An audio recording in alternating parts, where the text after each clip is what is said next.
Hey, what is going on everyone, it's FlameOnCalava here, and in today's video I'll be talking about the best and worst parts of every Pokemon generation. Now I got this idea from a video I saw a while back doing the same thing. Now with this I will include not only the games, but the anime as well. And I'll also be counting Sword and Shield into this video, despite the games still being new. So without further ado, let's get right into today's video. Let's start off with the generation where it all began, Generation 1, with Pokemon Red, Blue and Yellow. Now the best part of this Pokemon generation to me was the Pokemon in this generation. Now Generation 1 has so many Pokemon that are so popular, since it's the first generation, and so many Pokemon that remain nostalgic such as Mew, Mewtwo, Charizard, Pikachu and many more. Now the worst part has to be how these games have aged. Playing Red, Blue and Yellow in 2020 isn't really the best choice. The games obviously don't look good, there's so many glitches in these games, there isn't a physical special split in these games, so Pokemon like Alakazam are just broken. So yeah, that is all I have to say about Generation 1. Alright, Generation 2 time, with the games being Pokemon Gold, Silver and Crystal. Now just like Generation 1, one of the worst things about these games is how they age. But I think something that is probably worse and kinda stupid is that some Generation 2 Pokemon can't even be found in the Johto region, and only when you get into Kanto in the post game. An example of this is if you wanted a Houndoom, they could only get one if you beat the Johto Elite Four, which makes no sense considering that this Pokemon is a Johto Pokemon. It doesn't help that there isn't that much of a variety of Pokemon to choose from in these games. Now the best part has to be visiting Kanto for the post game. Now I wish that they would do something like this again, but they haven't, which kinda sucks. But it makes sense since Pokemon was originally going to end in Generation 2. It's really cool since it's like finishing the first game, but you basically get another game from the game. Okay, that sounds a little bit confusing, but you can even fight Red in the post game, and see what Kanto looks like after the events of Red, Blue and Yellow. So Generation 3. This time the games are Pokemon Ruby, Sapphire, Emerald, Fire Red and Leaf Green, and this was the first generation that had remakes. Now the best part about this generation has to be the Battle Frontier. Sure, this is a feature only in Emerald, but it's an amazing feature and it's definitely the best battle facility we have ever gotten in a Pokemon game. And I really wish that the remakes of Ruby and Sapphire had the Battle Frontier. Now the worst part of this generation is probably going to have to be how many water routes these games have. Now I'm aware that IGN rated these games 7.5 out of 10 because the game has too much water and that it's a meme because of that, but it's kinda true.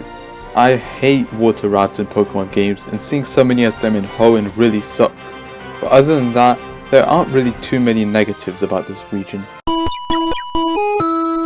This one is going to be a little bit hard since this is my favorite and first ever Pokemon generation. Now the games in Generation 4 are Diamond, Pearl, Platinum, Heart Gold and Soul Silver, which are all considered some of the best Pokemon games, and Diamond, Pearl and Platinum are my personal favorite Pokemon games as well. Now there are so many amazing things about this generation, such as the music, nostalgic factors for me, and even the anime, which is the second best season in my opinion. But the best part is probably the new Pokemon designs. Generation 4 has incredible Pokemon and the best in this series, with Pokemon like Lucario, Garchomp, all three of the starters, all of the legendaries, Electivire, Roserade and so many more. And even some Pokemon such as Electabuzz and Togetic got new evolutions, which were much needed. Now again, it is hard to say what the worst part of this region is for me, but it's probably how slow Diamond and Pearl were. Now yes, this is only counting Diamond and Pearl, but these games are just incredibly slow. They did fixes in Platinum which I'm happy about, but it just hurts replaying the game. So we just got out of my favorite Pokemon generation, and now we enter my least favorite Pokemon generation, Gen 5. Now I haven't played these games so I can't really talk, but there are some bad things such as the new Pokemon in these games, which some of them are good such as Braviary, but some are just extremely weird such as Wattrel. But the worst part of the generation has to be the anime. Oh my god, it sucks so much. Ash has basically forgotten his past battle experiences, and this season was just a reboot for no reason. Not only that, but the travel companions are so uninteresting and annoying, and Ash has way too many Pokemon in this, with some being some of his worst Pokemon ever. Now there are some nice things, such as the return of Dawn and Charizard, but that's it. The best part of this generation though has to be the story. I haven't played these games, but apparently Generation 5 has an incredible story, which makes a few people's favorite Pokemon games. So Generation 6 is probably the most forgettable generation in my opinion, and one of the most hated, which kinda sucks since I actually like this generation. The games we got were Pokemon X, Y, Omega Ruby and Alpha Sapphire. So my favorite part of this generation was, surprise, the anime.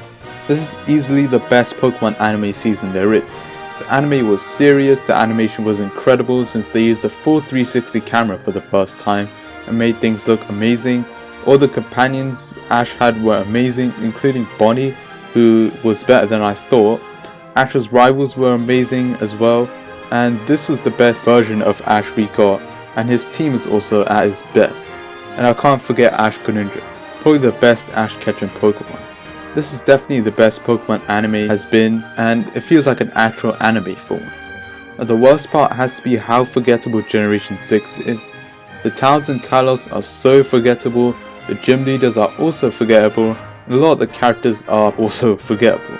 Not only that, but the rivals are just so horrible and uninteresting in my opinion. Now Generation 7 has to be one of my favorite Pokemon generations, and Pokemon Sun and Moon are some of my favorite Pokemon games in this series. So the games for this generation were Pokemon Sun, Moon, Ultra Sun, Ultra Moon, Let's Go Pikachu and Let's Go Eevee. Now my favorite part has to be the story. Generation 7 has the best story in any of the Pokemon games.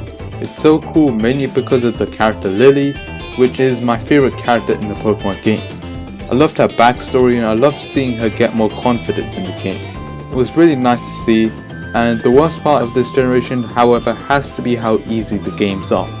Sun and Moon are sort of easy, and even more easy are the Let's Go games, since they were targeted to a casual audience.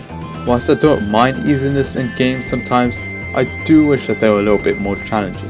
But hey, Ultra Necrozma was challenging in Ultra Sun and Moon. And finally, we have Generation 8, and so far the only games we have for this generation are Pokemon Sword and Shield. Now this is the newest generation of Pokemon, and probably one of the most controversial. So let's start off with my favorite thing about this generation, and that has to be the wild area. Now this is probably the best addition to any Pokemon game. The wild area is so much fun to explore. I love annoying Pokemon there, I love making curry there and just messing around in the wild area. The worst part however of Generation 8 has to be something that isn't even the game's fault, and that is how the Pokemon fans in the community have been hating on these games. Yes, seeing the National Dex go is kinda sad, but there are so many Pokemon already in the game and more coming thanks to the DLC, and you don't even have to pay for the DLC to get these Pokemon back. Yes, the game doesn't look amazing, but have you seen the animation of Pokemon Dynamaxing? It's incredible and is actually really good in my opinion. People took the hate too seriously, which really sucks since the games are some of the best in the franchise. So yeah, that is today's video. Every Pokemon generation has its best and worst parts, and not every game is perfect, and I like every Pokemon generation. There isn't a single Pokemon game that is bad. Every game is good, so if you did enjoy today's video then please leave a like, subscribe, and I will see you guys next time. Bye.